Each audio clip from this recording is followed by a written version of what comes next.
This episode is brought to you by Portland Distro. If you like underground music, movies, and more, go to portlanddistro.com for licensed merch, vinyl, CDs, and more. Plug in the discount code 10OFF, TENOFF, for a 10% discount at portlanddistro.com. Welcome to the Halloween playlist episode for the Everything Went Black podcast. Welcome back, Jay Bennet. He's appeared on this show several times over the years. And whenever I have to put one of these together, I always reach out to Jay. He's got an impeccable knowledge of music. So it's cool to have him on, and maybe you guys can get turned on to some music that's also new to you. Before we get rolling, I want to give thanks to everyone who has been listening to the show. I'd also like to thank our newest member of the Patreon family, Clarkson. Thanks for joining up. For those of you who are curious about what Patreon is, it's a way of supporting the show. In addition to, of course, to just listening, you can join for as little as $1 a month and get access to all of the bonus content. For $5 a month, you get the bonus content plus early access to the regular stream episodes. And now there's a special sponsor tier for Patreon. For $25, I will give you a custom read for any project, business, band, or whatever, similar to the Portland Distro ad at the beginning of the episode. And you can cancel at any time. Doesn't have to be an ongoing thing. You can do it 1 month, 2 months, 3 months, totally up to you. Now, we're not in this alone.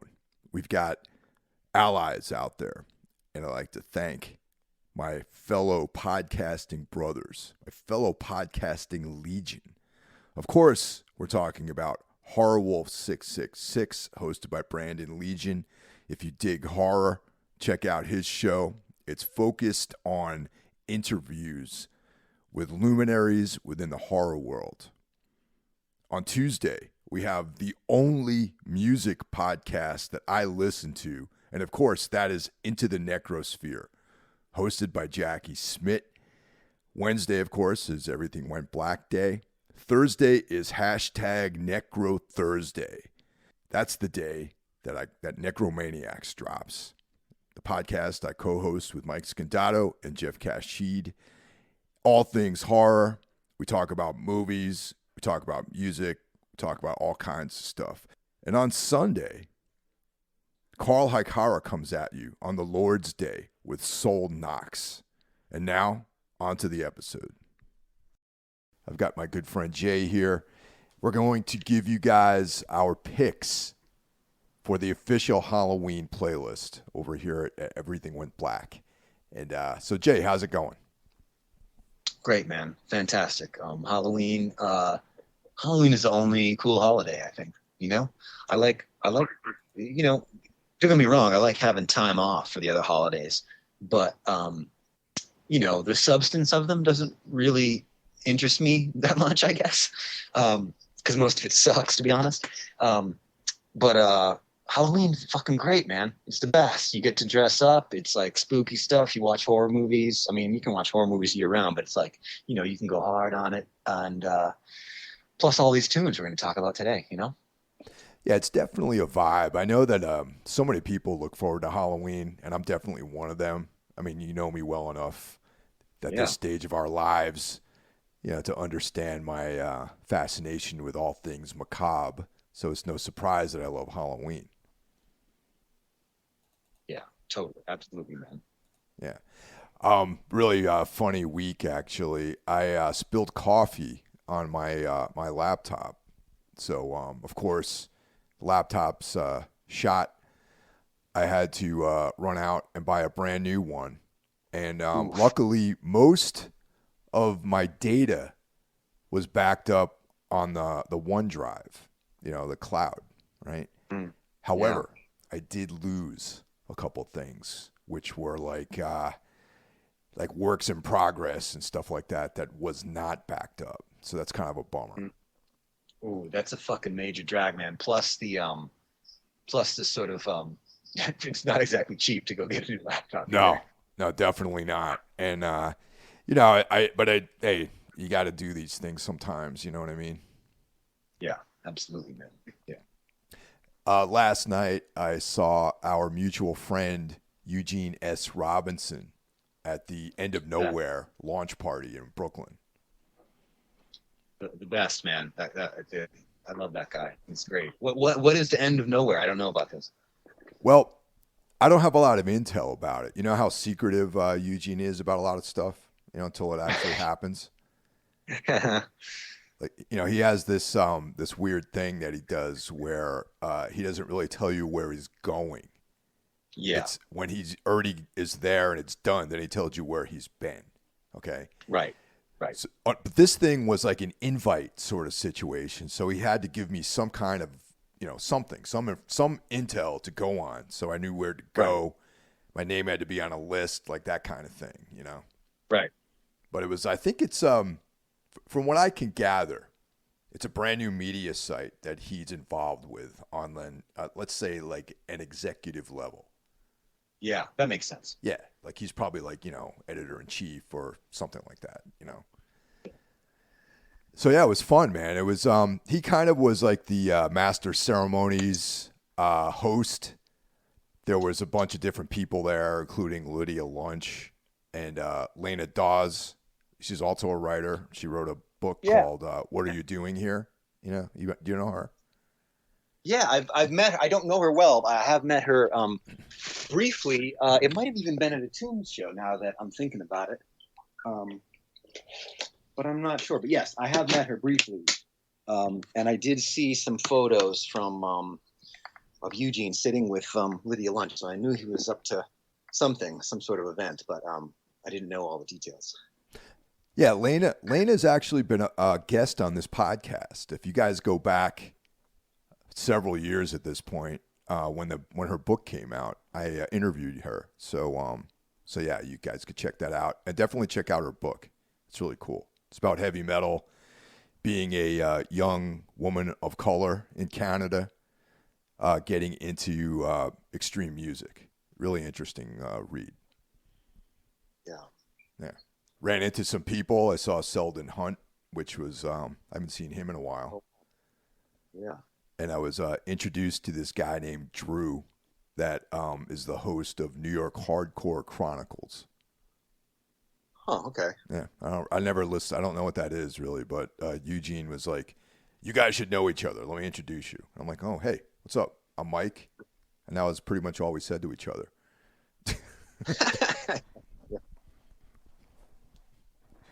That's right. I love you, man. I'm always interested in whatever he is up to. You know what I mean? It's just like it's a cool, interesting guy, and we both had a lot of experience with him over the years, and so he's just one of those guys that you stay in touch with, and it's always like he's always getting into something. I mean, he's kind of like a modern day Marcus Aurelius or something like that. You know what I mean? He's like this, really into the physical form, intellectual, philosophical pursuits, that kind of stuff. You know what I mean? Yeah, yeah. I mean, yeah, he's great, man. I'm very pro Eugene. All right, man. So what I figure we do, we run down, we go one for one. We talk about these songs, and then if we have any honorable mentions, we talk about those. And then just a heads up to everybody, people have been asking about where to find the playlists, and there's a couple of ways you can do that. The simplest way is just check out the Facebook page for Everything Went Black, and you'll see a post for the Spotify playlist. And if you also want to go to everythingwentblackmedia.com, the website, the show notes for each episode post will have the player embedded in each post for the episode. Or you can just follow me on Spotify, Michael Hill. And that's how you find all the playlists for all the shows. And for those of you on Patreon that are listening to this, there's going to be a separate post that's only going to be the embedded player. So it'll show up in your feed automatically. So that's how we do this. Wow, man, science marches on. I know, man. Remember when we used to make like cassette tapes for people and just like mail it to them or give them to them at a show or something like that? Yeah, totally. And then like make flyers at Kinko's. Yeah, totally. I remember there was like this dude that I knew that if you bought like say like a Van Halen cassette and you put tape over the top, you could record over it. Yep, Yeah. exactly. I knew Yep. this guy who would make cassettes on like, like Foreigner, like previously purchased Foreigner tapes or something like that, or Loverboy or something, and record over the music on it and then hand them off to people. That's fucking great. Yeah. I think I actually bought a secondhand cassette that was like something like that too. That I like, where I actually thought I was buying, for example, like I thought I was buying the Van Halen cassette, but someone had like taped over it and put some Oh, other shit on it. it was like a demo of his band or something like that. Yeah, exactly. Yeah, yeah. One of the interesting things, man, I don't know, I just figured this made me think of it since I was in Brooklyn last night. I no longer live there. I live out in New Jersey, but it trips me out like how much things change and how quickly they change. And like, I haven't lived in Brooklyn for over 2 years, and I don't know, things just, you go back to a place you used to live in and everything's different. So it's fucking weird, Yeah. I mean, Boston is parts of Boston are like practically unrecognizable. It's shocking. I'm actually going to Boston this weekend for a wedding, and I'm getting ready to have my mind blown when I go up there. Yeah, yeah, absolutely. It'll happen. Yeah. All right. So for the spookiest time of year, man, like what's let's since you're the guest, let's see what you got for your number 5, Jay. Okay, let's see here. We'll go reverse order. All right, so my number 5 is going to be. All right, I'm going to go with. I know this. I know a lot of people maybe you don't think of this as a Halloween song necessarily, but to me, it's like it's from a horror movie that I kind of. I mean, you associate horror movies with Halloween. And this may have even like the first time I saw the movie might have been around Halloween, so maybe that's where it kind of makes sense to me in my mind. But I'm gonna go with Dokken, the Dream Warriors, and also it's like just one of the greatest songs like ever. And of course, it was on the Nightmare on Elm Street 3 Dream Warriors film with a very young and good-looking Patricia Arquette. So I don't know. I know it's not like, so a lot of the rest of the songs on my list are going to be like, Halloween. But this one is just, I don't know, man. It's a good, I think it fits the season, even though it's not about like the holiday or like, anything like that. Yeah, that's a good one, man. That's a great movie, by the way, too. Those first couple of Nightmare on Elm Street, entries into the franchise, I thought were pretty excellent. 1, 2, and 3, I thought were great. A lot of people don't like 2, but I actually represent 2, pretty staunchly. Me too, man. I actually rewatched it recently because my plan was I was going to watch it, and then there's a really great. I haven't seen it yet, but there's a really great documentary about that one. I think it's called Scream Queen or something like that. And I was like, all right, I'm gonna watch the movie and then I'm gonna watch the documentary, and then so I watched the movie, but then like I just kind of got distracted with life, and I never made it around to watching the documentary. But I'm looking forward to it. I heard it was great. Yeah, that documentary is real solid, man. It's I remember I saw that a few years ago, like when it came out on Shudder, and it was Robert Englund actually comes off really cool in the documentary, Yeah, it's funny. I actually saw recently Gibson Guitars put together like a show that they're doing. They put it out on YouTube. It's like Monsters in Metal, something like that. And they had This came out like maybe, I don't know, 4 or 5 months ago.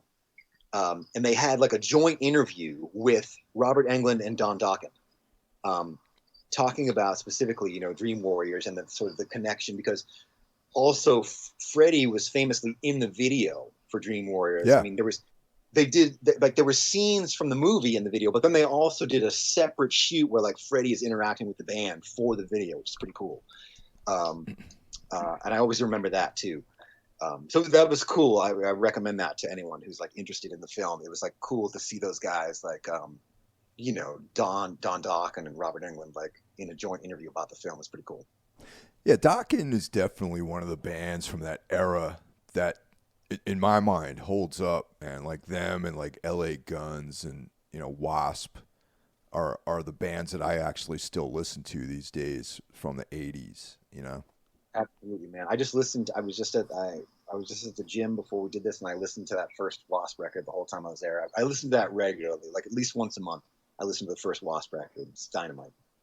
Yeah, man. There's some actually. I think I'll rep the first two Wasp records.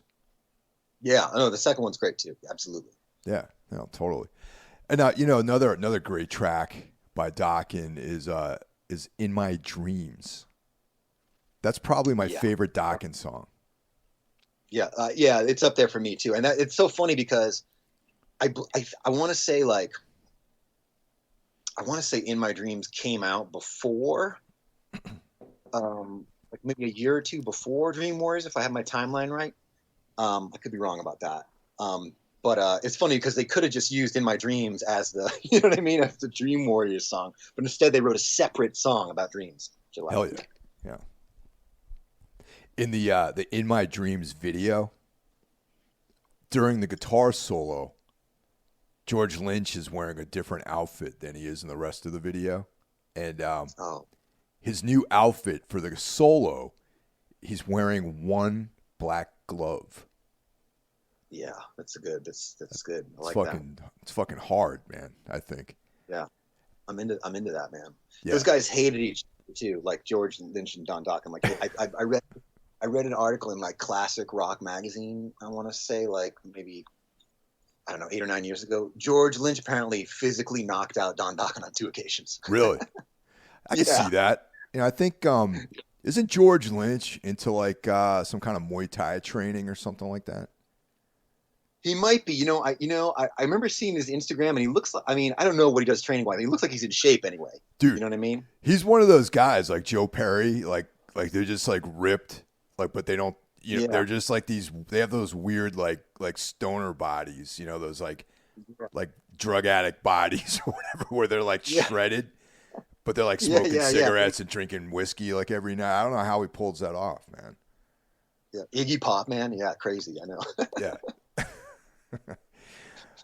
All right, so my number 5 is "I Was a Teenage Werewolf" by the Cramps. And great call. Great. Dude, ever since I was in high school, when the weather starts getting colder and you come into like September, October, it's all about the Cramps for me, man. That's like one of my go-to bands during this time of year. There's something inherently spooky about them. Were you ever a big fan of theirs, or do you ever get into them at all? I love them, man. And in fact, I was gonna put a Cramp song on myself until I saw that you had already added them. I love them, man. I love the whole like the story about them, and that whole record, "Songs the Lord Taught Us," is so great. And I mean, the whole thing about them playing at the mental institution. And I don't know, man. They just had they wrote good songs, catchy songs, the horror themes, and they had like a really great sense of humor about it, which I always appreciated about them. And they kind of turned me on to a lot of like stuff from the 50s because that was kind of their big inspiration that I would have kind of never maybe found out about otherwise. You know what I mean? What for me actually, growing up, my parents were big into like Roy Orbison and like all that kind of stuff and Elvis. So my earliest recollections of hearing music was music from that era. So when punk bands had that sort of flair to them, I immediately gravitated towards that style. Like I loved the Cramps, the Gun Club, X, Yeah. Misfits, obviously. Danzig is like a disciple of Roy Orbison and Elvis, and that whole thing. Totally. And there's something inherently spooky about that music, especially like Roy Orbison's music. Yeah, I mean, Roy Orbison is like one of the masters, man. I think I remember Glenn Danzig wrote a song for Roy Orbison. It's on the Less Than Zero soundtrack. Yeah, there's like an interesting story about how like Danzig was in that weird in between phase where like Sam Hain was kind of done, or he had signed with Rick Rubin, but he didn't have his full band together yet. Right. And this was right when they were doing their the soundtrack for Less Than Zero, which Glenn Danzig has a song on, it's called Glenn Danzig and the Power and Fury Orchestra. It's the title track, Less Than Zero.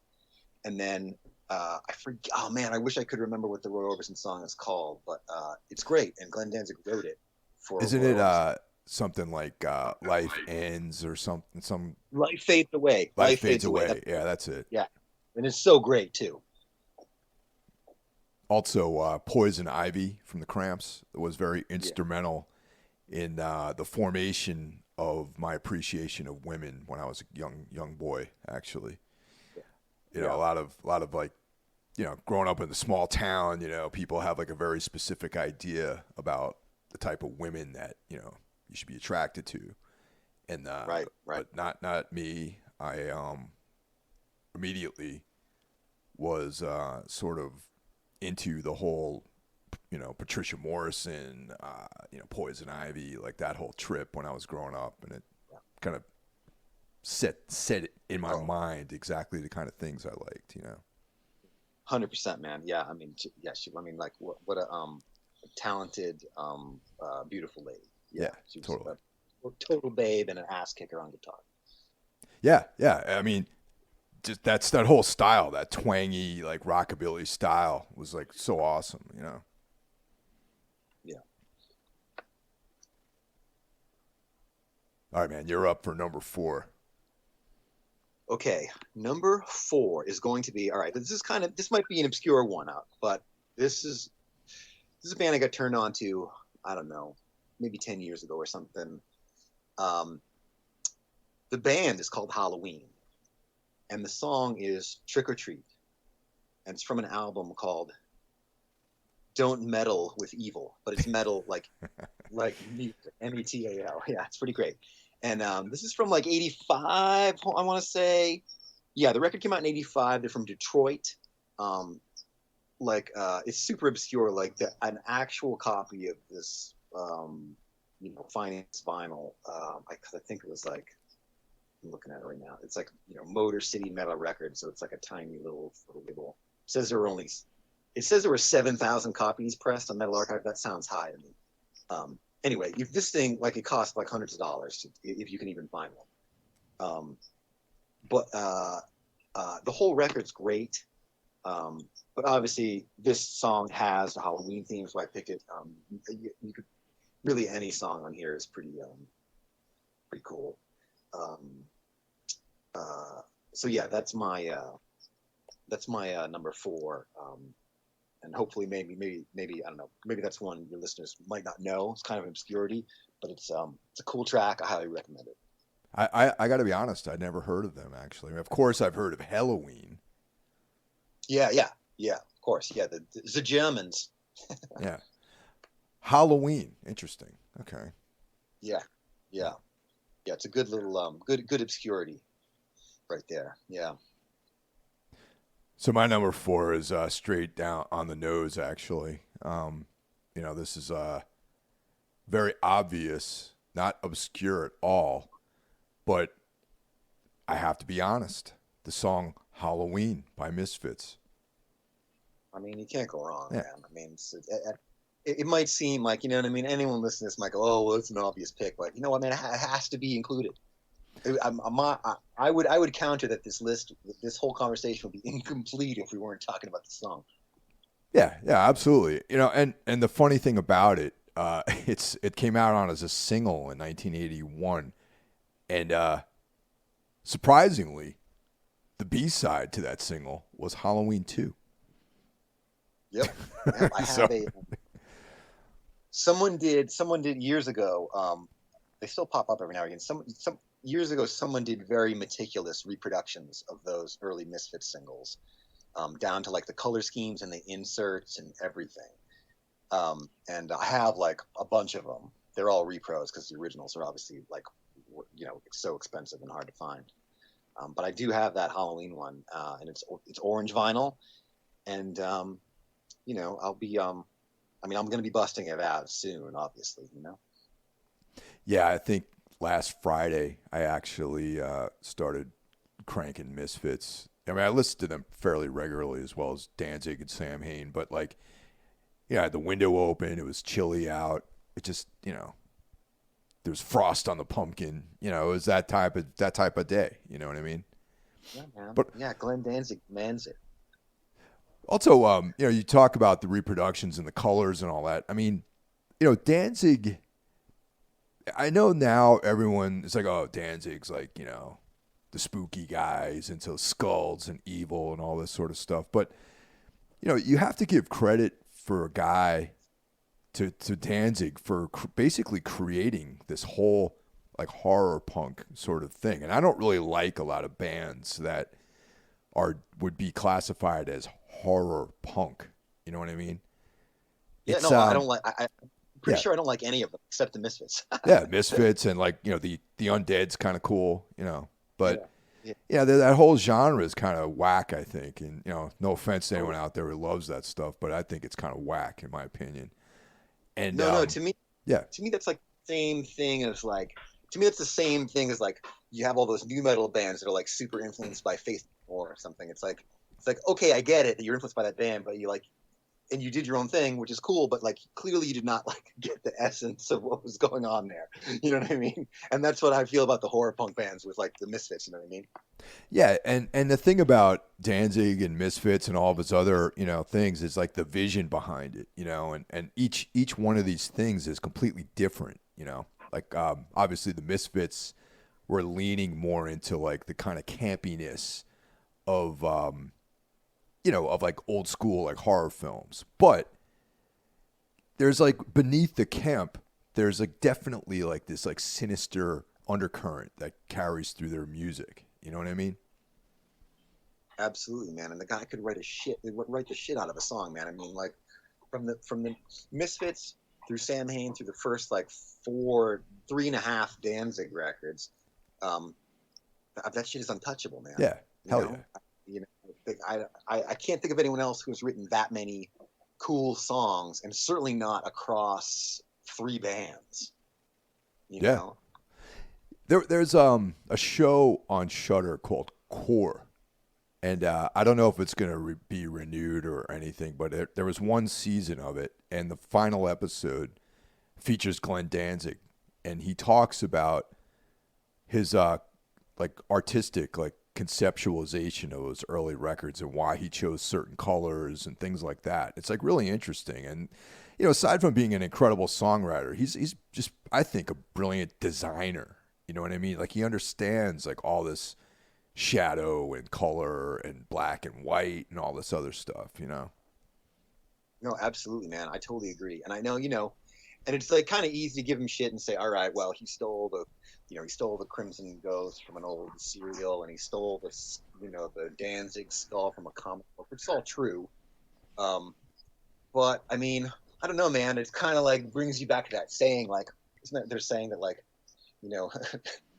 good artists borrow, great artists steal. I mean, it's kind of, if Glenn Danzig's case, I guess it's kind of true, Yeah, but I mean, honestly, think about the time frame. Everything was like cut up and borrowed, and I mean, totally. That was the nature, especially for punk. Yeah, for punk rock, that was like the nature of that whole thing. Absolutely. Yeah. So that's my number 4. All right, so now we're at my number 3, right? Yep. Number 3. All right, number 3 is going to be. Which way should I go here? Well, all right, I'm going to go with I'm gonna go with King Diamond doing Yeah. the song Halloween Nice. from the Fatal Portrait album. I really like this song, and but where I'm going with this is I actually am not. I love Merciful Fate. I love Merciful Fate. When King Diamond went solo outside of Merciful Fate, a lot of that stuff wasn't. I'm not as interested in that. It doesn't have the same effect for me.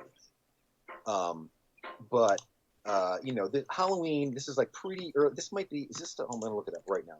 I believe this was like super early in the King Diamond. Yeah. So this is the first. This is actually the first King Diamond proper full length, 1986 Fatal Portrait, Halloween. So kind of after that, the King Diamond solo stuff is not as interesting to me. But when he was coming out of Merciful Fate and he did this this Fatal Portrait record, and this song Halloween in particular, I just think it's great. Excellent, highly recommended. And he's obviously one of those guys. His voice is very unique. Oh yeah. You're either fully on board or it's not going to be for you. That's just kind of how it goes. You're not going to be like in between on the King Diamond. You know what I mean? But I don't know. I think this track is cool. I love it. It's my number 3. Yeah, that's a great song, man. I definitely. I got to be honest. I love King Diamond, but I'm probably similar to you. I lean more towards Merciful Fate. I just think the riffs are a little bit cooler in that band. Yeah, they're a little more like you can tell that they like. I think because it was earlier on, they're a little more like have that classic rock influence. Yeah. And there's some great. I don't know if you heard it. There's like so prior to even Merciful Fate, King Diamond was in a band called Black Rose or Black Roses, something like that. Oh wow. In Copenhagen, and they were more of like a classic rock style band. And Metal Blade, like 20 years ago at this point, released like rehearsal tapes, Oh wow. like basement tapes of Black Rose, and you can hear that band and their classic rock thing. And there's even they cover Golden Earring, Radar Love. Oh hell yeah. So you can hear King Diamond like sing that song, which is really cool, But yeah, so I think for me that's kind of the difference between Merciful Fate and King Diamond. I think the songs are better in Merciful Fate, and I think they still have just enough of that like classic rock feel that makes it a little more interesting than what he ended up doing solo with King Diamond, which is still cool, but not as much for me, Yeah, definitely. It's almost like my impression of Merciful Fate versus King Diamond. It's almost like, not talking about vocals, but when Sabbath had the transition from Ozzy to Ronnie James Dio, the change in the music between those two bands is almost like Merciful Fate versus King Diamond on his own. You know what I mean? Yeah, especially because those last 2 records with Ozzy were kind of like, I mean, there's some good songs on there, but they were kind of like, you could tell that they were like the cocaine was like kicking in and the ideas were not. You know what I mean? Yeah. Because those first 2 records, Ronnie James, you were just fucking ripping. Like, you know what I mean? Yeah. But yeah, man, I mean, obviously, Merciful Fate, I think they're on tour now, but I have tickets. They're playing here in LA at the end of the month, and I'm super fucking excited. I got to try to catch that, man. There's I was supposed to be on tour in November, but our tour got postponed until the spring of next year. So, there was some visa issues with one of the bands on the tour, so the whole thing got bumped. Gotcha. So I have nothing to do in November, and so I got to start filling up my time, so I'm not sitting by myself in my apartment anymore. Yeah, man, go see Merciful Fate. Do yourself a favor. Hell yeah. So my number 3 is Typo Negative, Black Number 1. Excellent. Yeah, from Bloody Kisses in 1993. That's a classic record. Originally I wasn't a big fan of Typo Negative. I didn't appreciate the humorous elements in there. But as time went on, man, and repeated listenings and like attempts at getting into them, and then other people, for me, they were one of those bands where one day I just woke up and I'm like, yeah, this is fucking brilliant. You know what I mean? Yeah, I mean, I just think I, I think Typo Negative were like kind of geniuses in a lot of ways, and Yeah, I no, totally. love the humor was kind of like beyond the songs was like the thing that kind of sold me about them. I was lucky enough to see them on this tour for this record for Bloody Kisses. Actually, I saw them at the hockey arena in Fitchburg, Mass, with Danzig actually, and Godflesh was Oh the wow, opener. that's a killer show, Yeah, man. it was killer, man. It was great. 94. And then I saw him again in 96 when they put out October Rust. I believe that was at the Avalon in Boston. Oh wow, yeah. Yeah. Yeah, man, it was great. And then like sort of later in life, I got to do a lot of stuff with these guys, like working, doing interviews and stuff. And in fact, I see you've selected the the version from the Top Shelf edition reissue Oh of yeah, the of Bloody Kisses. So I wrote the liner notes for I that. didn't know that. Yeah, man. Yeah, That's totally. excellent, man. Yeah. So I've done a bunch of stuff with those guys over the years. And they were always great, super cool, like nice guys. And, Pete Steele's passing is obviously I think I'm told that I actually did the last interview with him too, which is, weird to think about, Yeah, I know, right? Yeah. That song in particular just reminds me of very specific people, and it's kind of like an ode to South Brooklyn in some ways. You know what I mean? It's like Yeah, I think yeah. What were you gonna say, Jay? well, no, I was gonna say what I think is like brilliant about this song, and not only is it catchy, but I can't think of another song that is like so popular with like the very people it's making fun of. Exactly. You know what I mean? Yeah, that's what I was getting at. It's like making fun of goth people, but goth people love this song. Yep. And I think like if you could do something like that, and that's what, like I said earlier, I think they're geniuses. I can't think of anyone else who's done that. That's a genius fucking move. I've got one beef with the lyrics though. Yeah. Yeah. All right. There's a line in the song that says she's got a date at midnight with Nosferatu, right? Yeah. Now that's not the name of the character in the movie. The vampire in Nosferatu is Count Orlok. Right. Nosferatu simply means vampire. Well, what are you going to do?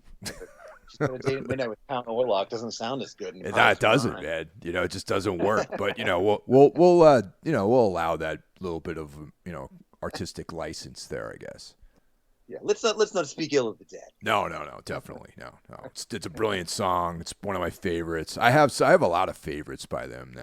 As it stands, and the early years, not really a big fan, but as time went on, they became a fucking one of my favorite bands, probably. Yeah, I mean, I think they're fucking great, man. They were. I mean, they are. I mean, to me, it's like that stuff lives on, even though they're not a band and Pete Steele is gone. They're one of the all-time greats, man. I think I really love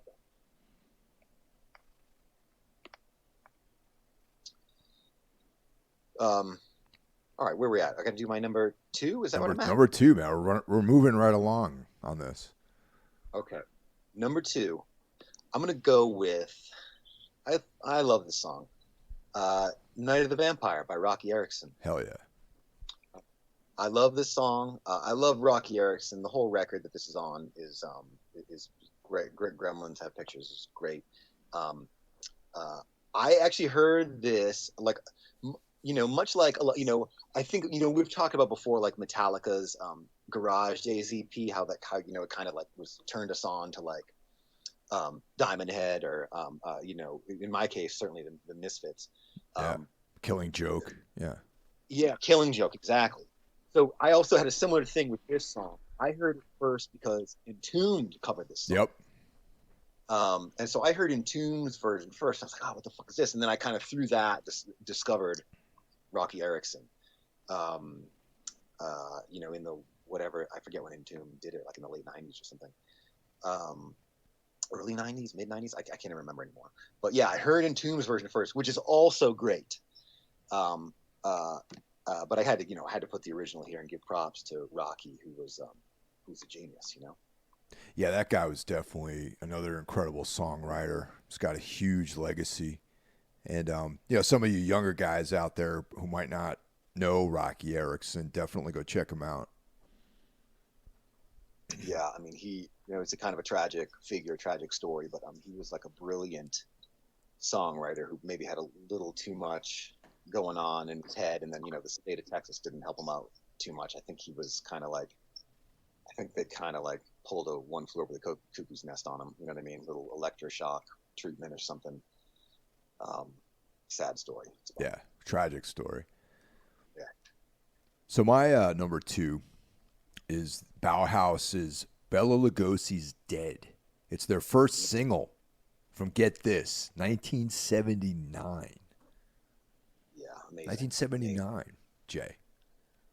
I know, man. I know. And you know what I always think of? You probably know what I'm going to talk about here. The opening scene of The Hunger. Oh yeah, I have it written down actually. That's how I found out about these guys. Was like, the horror film, incredible. The Hunger. Yeah, David Bowie, Catherine Deneuve, and the opening scene, as you know, is Bauhaus playing in a nightclub, and it's fucking awesome. Dude, it was like the coolest thing I'd ever seen at that point in my life, man. It's like Peter Murphy's got like no shirt on with like a blazer. They're behind a chain link fence. There's like smoke machine. Everyone's wearing sunglasses like out in the crowd. It's like nighttime. Everyone looks cool, smoking cigarettes and wearing sunglasses inside. The best. Awesome. Man. Yeah. That movie's great too. It's a really great movie, and like, yeah, that's another thing, man. Like, I was talking about the movie to someone recently, and I was trying to explain, like, yeah, it's a vampire movie, and there's tons of vampire movies, but especially whenever that came out, what was it, like early '80s or something, right? Yeah, it was like mid '80s maybe. It's a very different take on like the vampire story. It's like a kind of like a sad, tragic tale. It's not. It is not like your typical like. Feasting on the virgins or whatever type vampire story. It's like kind of like a touching, sad story. Yeah, I revisit that movie frequently. I have like a Blu-ray of it, and just anyone who hasn't seen it, there's no fangs in this one. There's like this sketchy little cutter that they use to draw the blood. Yeah. It's got some kind of like Ankh symbol or something like that on it, and they just like slash people with it and they drink their blood. Yeah, it's a great flick, and this song is it's fantastic, and it's a great choice. Great choice. I'd never heard anything like this, man, when I was a kid, and furthermore, I couldn't find any records by them or anything until I went to New York City.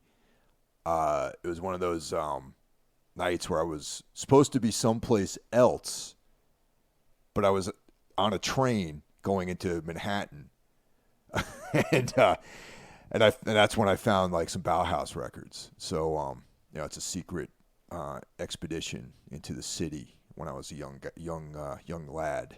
Yeah, I like that. Yeah, I like that. That's great, man. All right, we're at number 1 now, huh? Yeah. All right, so my number 1 is, again, we talked about Misfits, and that might seem obvious, and this one's going to seem obvious too, but it's John Carpenter's theme from Halloween, man. It's just all. To me, there's just nothing more quintessentially Halloween. This movie, the movie's almost as old as I am, so I've kind of associated that theme song with Halloween like my entire life, Mm-hmm. So that's my number 1, man. It's just like it's just so cool, like so spooky. There's some crazy story, like he had to write it in like 24 hours, you know what I mean, to make his like deadline. I just can't believe you came up with something like this that is so like ingrained in the public consciousness now, especially if you're a horror fan, and certainly my consciousness. Like, to me, this is why it's my number one. It's just when I think of Halloween, I think of the theme song, the main title instrumental theme that John Carpenter wrote for his own movie Halloween. It's fantastic. Well done, Jay. That's I didn't even think to go there with like scores, music from film scores. That's awesome. It's you know what I'm saying though, right? I mean, Totally, dude. I mean, That's an iconic like little cue there, you know. And what's also cool about that selection is like I think these days John Carpenter would like people to think of him as a musician as opposed to a filmmaker. So it's cool that you gave him props here, you know. oh, absolutely, man. You know, I've interviewed him like maybe 3 times in the last few years since he's been starting to put out these kind of lost themes records and touring now, starting to tour in his 70s. Uh, and he always like what always comes up in our conversations is how much he hates making movies. Like that's why he hasn't made one in over 20 years. And why he can't watch his own movies. He's like, I can't watch them because all I think about is how miserable I was when I was making it, and like, or whatever was going on that was like stressing me the fuck out. He's like, I can't watch them because it just takes me back to like how I wanted to fucking pull all my hair out. But music, he's like totally chill and would like talk about it all day. You know what I mean? That's awesome, It's man. funny. Yeah. I mean, he always looked like a guy that would be in a band. Like back in the day when he was making these films, he looked like he like was in Yes or something, you know, with the long hair and the mustache and all that. So get this, before he started making movies, like he was in college somewhere in like Kentucky. I think he might. Is he from Kentucky? I think he might be from Kentucky. He was in college somewhere, and he was in a band, like a college band, and they would go play like frat parties and shit like that. You know, like that was kind of like his thing when he was in college. It was pretty funny. Also, let's mention that Carpenter has had a very deep impact on minimalist electronic music too. Yeah. You know, there's like tons of bands out there. You know what I mean? Zombie. You know, there's Carpenter Brute. You know, there's like tons of bands that, you know, I mean, the Disaster Piece, like all these like guys making film scores. Remember there was that wave of films that's maybe it started like maybe 10 years ago, I think, where they were like It Follows, where they were basically like a revisualization of what he was doing back in the 70s. Yeah. Yeah, totally. All right, so my number one is Sam Hain, To Walk the Night, off of Sam Hain 3, November Coming Fire, which came out in 1986. And this is my favorite Sam Hain song. And unfortunately, this is not on Spotify. It's a phenomenal track. Yeah. You know, anyone who hasn't heard it, I think I'm sure you can dig it up on YouTube or something like that. Or I don't know. Is there like, I mean, does stuff come up on Apple Music that doesn't come up on Spotify? I don't know how that works. Nah, this does not exist in the digital realm for some reason. You know, I was going to ask you if maybe you knew why. I mean, you know, I don't know. Do you know why? I don't. I can only imagine it's like a contractual thing. Like, you know, they're waiting on going down to sign some papers, or who knows, or whoever. Or I mean, I don't know. Those records was it still Plan 9 for the Sam Hain records, or was someone else putting them out? I can't remember. Yeah, I mean, he's in control of all this stuff, you know. Yeah, so it must be. They must be. You know. Maybe whatever. I don't know if this was the stuff on there before. Maybe the contract expired and it just hasn't. The shit seems to happen all the time with all different kinds of people, and I never know. I mean, it has to do with like, is the contract in, you know, is it up to date? Does it like cover the time period that you're in right now? I've seen it happen like with our friends in ISIS. Their stuff disappeared for a while. Oh, really? Back. Yeah, it seems to happen with like I know Kool Keith. It's all kinds of he's put out so many records on so many different labels, like shit. Like some of it's there sometimes, and then it disappears, and other stuff appears, and like it's hard. It's rare that you see all his stuff on there at once. So it just kind of it seems to depend on like you know, sort of like the terms of the contract. Like when I say terms, I mean like the you know, like when it expires or whatever. And it seems like people are not keeping up with like making sure that they have it overlapping so the shit stays up there, you know? Yeah, to the best of my knowledge, none of the Sam Hain stuff was ever on streaming. So now we'll Yeah. see. But that Sam Hain is by far that's like my favorite of Danzig's stuff. It's just they just fucking looked cool. They were wearing all black. They had the cool haircuts. Their music was like very just sounded weird. Like it sounded like it was recorded in a cave, Yeah. And the lyrics were like a little bit more evil, and I don't know. And then there's like all this like brutal stuff, and then To Walk the Night, which is like this very croony, once again going back to like the Roy Orbison, like Elvis, like that stuff really resonates with me, like that croony style. And Danzig is just like a master at that, Absolutely, man. And I mean, you could say that, like, I mean, in a way, I mean, Sam Hain was like a Halloween themed band in a lot of ways. I mean, Sam Hain is just kind of like, I mean, another term for that, or kind of like the origin of what became Halloween, right? Do I have that right? Yeah, well, yeah. I mean, there's like, it's funny. Some guy tried to correct me on this. Like tried to put me in check down in Atlantic City. like I was wearing a Sam Hain T-shirt. Now Danzig calls the band Sam Hain. Okay. Right. Now, of course, if you want to be a dork about it, and you might have like read an article about like witchcraft or something, and you can correct people and say, oh yeah, it's Samhain, and it's like, yeah, good for you. You read right. something, or your girlfriend told you about it because she's like into Wicca or something, like, like good for you, great. But that's not how the band's name is pronounced. Just to let you guys know. Yeah. So wait, what is that pronunciation? Is that like Welsh or Gaelic or something? Yeah, it's from Albion, like the ancient Britain, and it's Okay. Yeah, it's like it's where the veil is the thinnest between our world and the spirit world. I like that. Like that.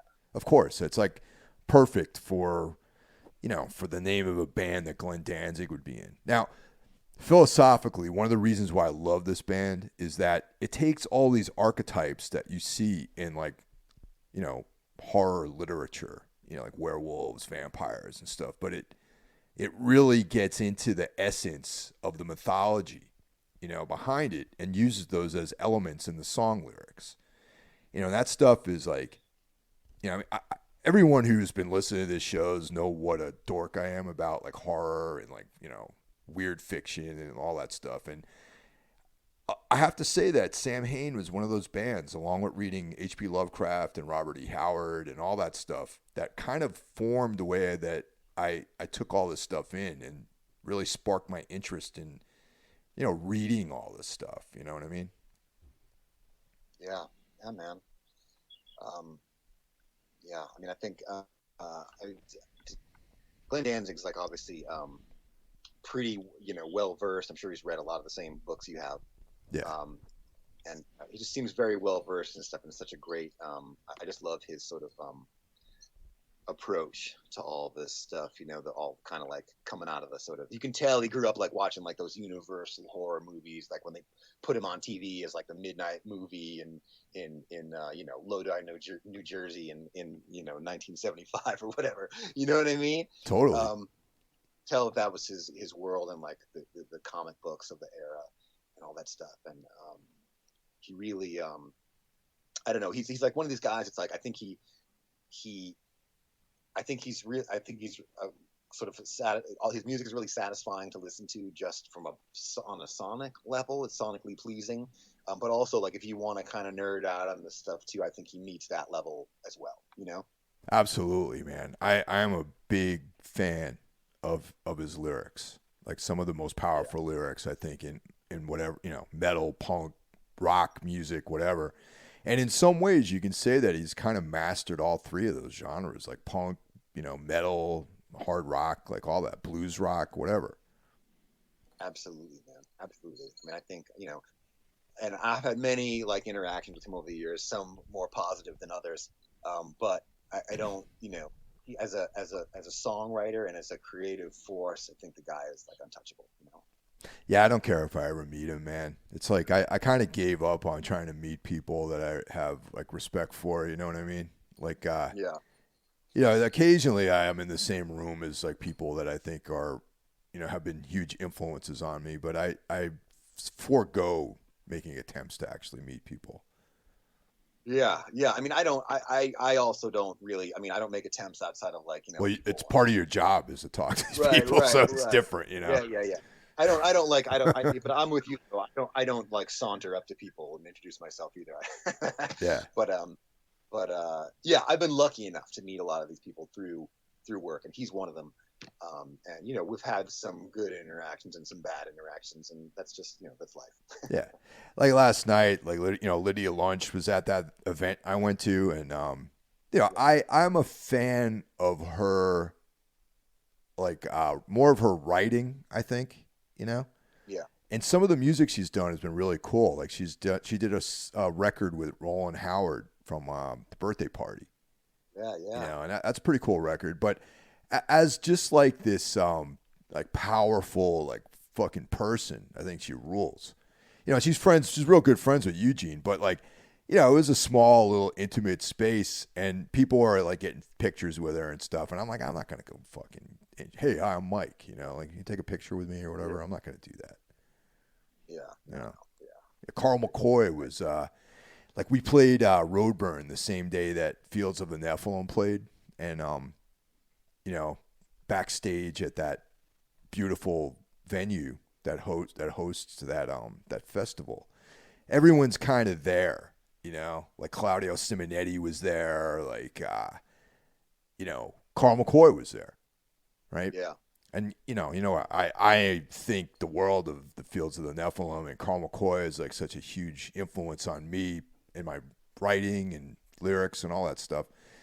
And yeah, I could have went up to see him. I could have talked to him, but I just, you know what, man, the guy's drinking a cappuccino. Just leave him alone, you know. Yeah. No, I'm with you, man. I'm with you. You know. All right, so that was it, right? You did your number one. I did my number one. Okay. Yeah. You got any mention, honorable mentions or anything like that? Yeah, I got a few. I got a couple. I'll just mention them real quick. Um,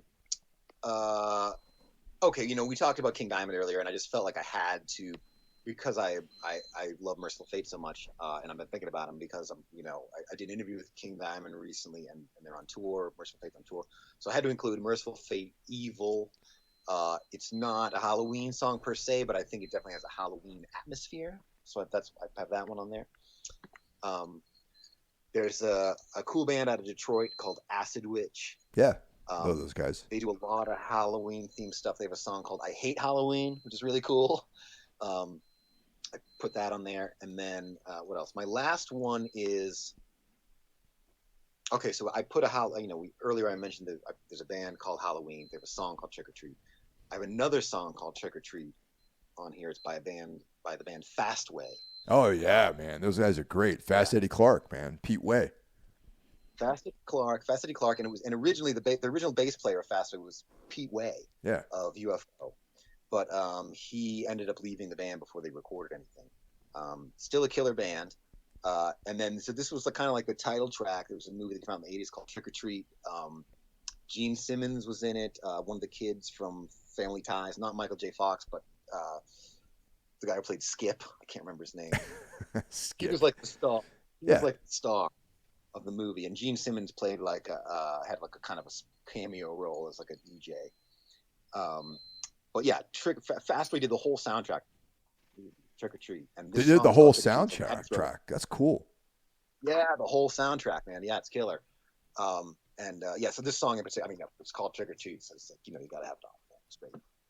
You know, I like Gene Simmons in as an actor.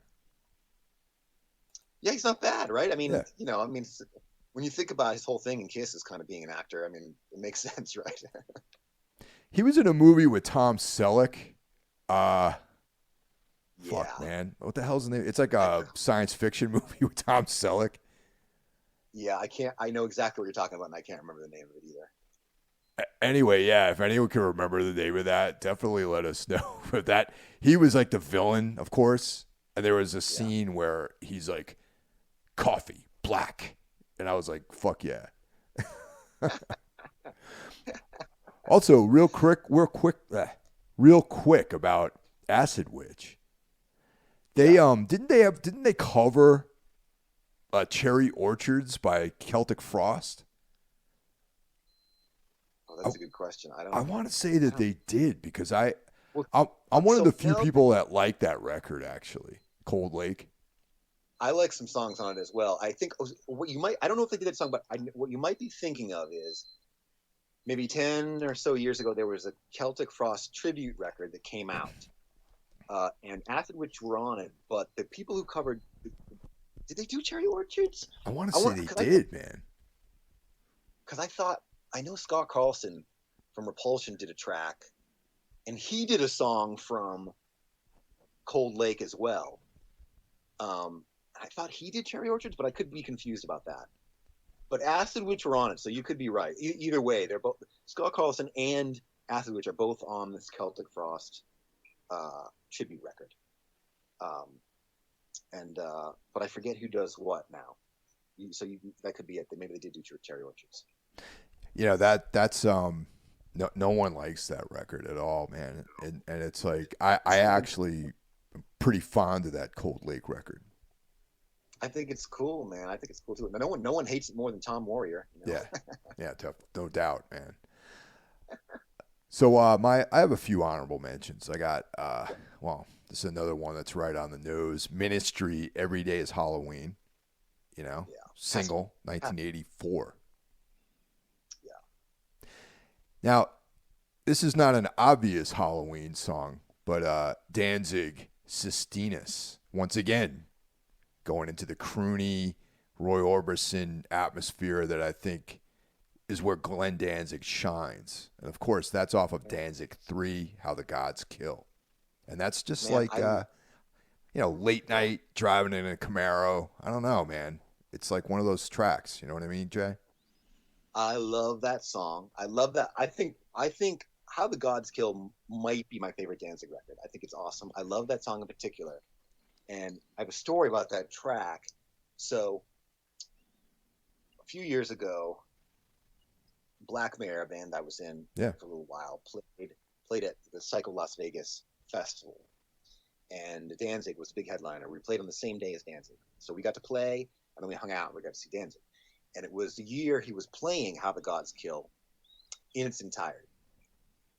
Except for and I didn't know this when we walked in there, but I was, by the time they finished the show, it was pretty clear. They skipped Sistina's. I couldn't fucking believe it. I was so bummed. They played every song on the record except this one, and it's such a great song. I don't get it. I saw him play that song on the that Legacy tour he did with where they did where Doyle came out and they did Misfits and Sam Hain and Danzig and you remember that tour? Yeah. Oh yeah. Yeah. Yeah. I saw him perform that, and it was fucking powerful, man. It's great. So cool. Yeah, I love that song. That's another great choice, man. Excellent call. And my final honorable mention is 45 Grave, Party Time. And of course, that's from the Return of the Living Dead soundtrack. Awesome. And I every time I hear that song, I think about zombies and people, getting their brains eaten and stuff like that, Yeah, that movie that's possibly like one of the. It's like I don't know. I love that movie, man. And it's like it's so much fun. Like you know what I mean? It's like it's kind of like goofy, but it's so much fun, man. And that one scene where what's her face takes her clothes off and starts dancing in the graveyard. Linnea Quigley, like, yeah. Linnea Quigley, thank you. Who did a workout video a few years later, I think, like an aerobic video. She did.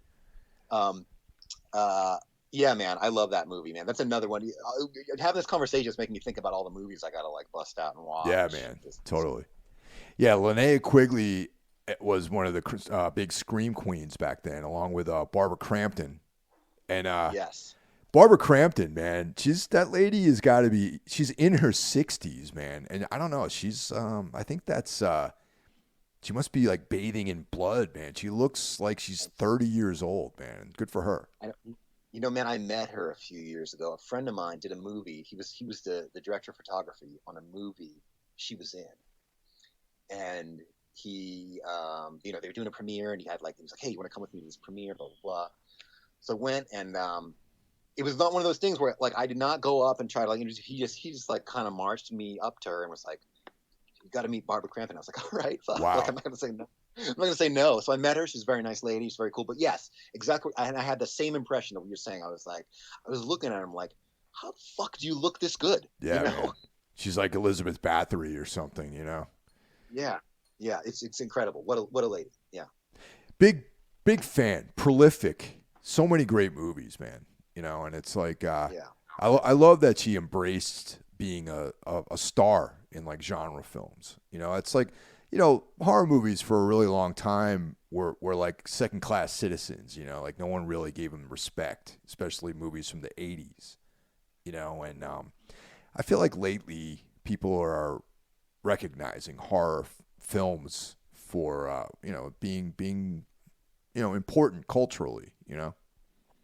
Yeah. Yeah. Yeah.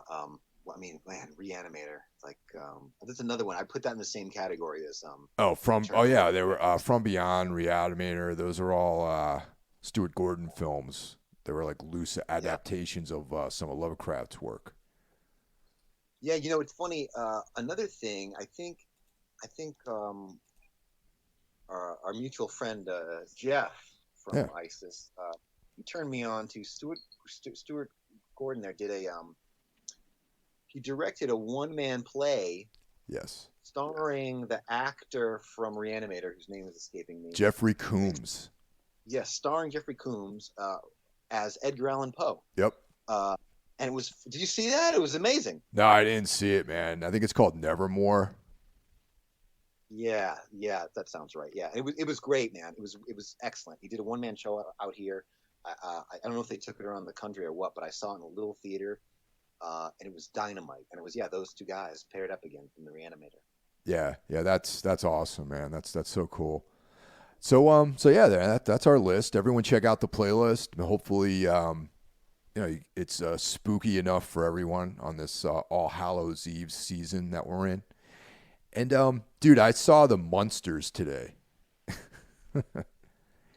I started watching it last night, and I had to like I didn't finish it. I mean, I want to watch the. What did you think? I mean, I was interested for the like first 20 minutes I saw. Oh man, I mean, the only reason I watched it is because we're going to be doing a Necromaniacs episode on it, and we Mike and I promised to do one, okay, on one of our shows and one of the episodes, and then when the film came out, people started reminding us that we have to do an episode on it.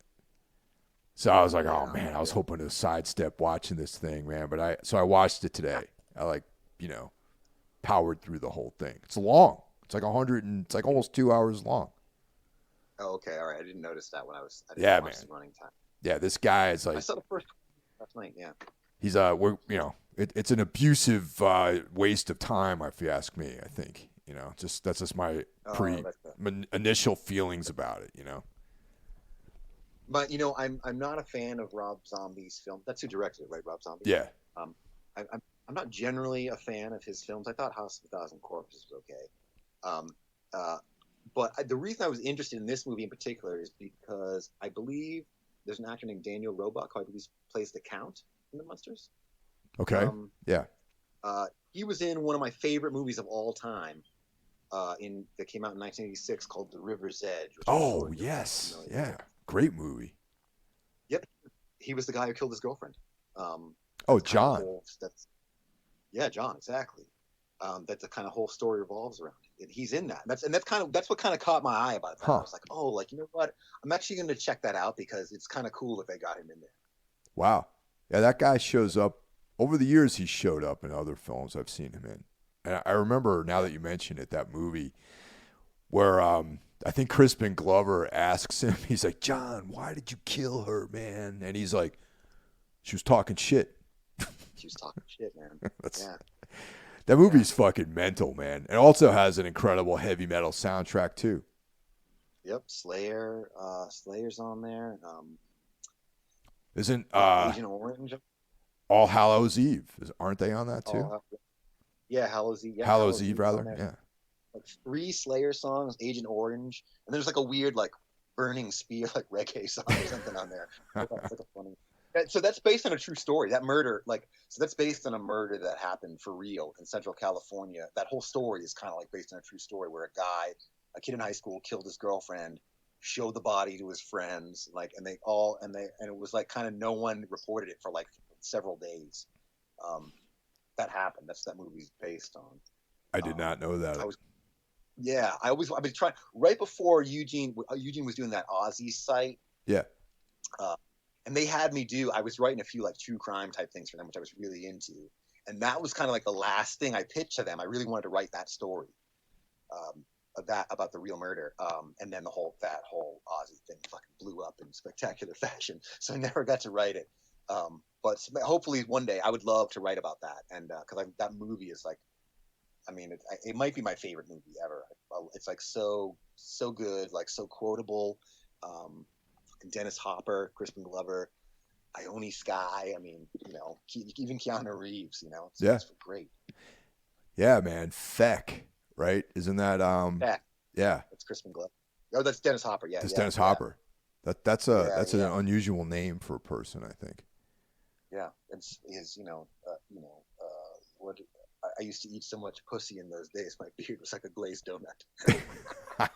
There's also when he's talking about how he lost his leg, and he's like, "There was my leg out there on the street next to that beer can," and I was wondering, "There's my leg. Wonder if there's any beer in that can." They don't make movies like that anymore, No, I mean, I don't think you can. I think you get canceled or something. You know what I mean? It's fucking great. Yeah, no doubt, man. All right, Jay. So that's awesome, man. Thank you for taking time out, and this is cool. My pleasure, man. Thanks for having me. It's always great doing these with you. I love it. Right on, dude. Thanks for listening, everyone. To walk the night.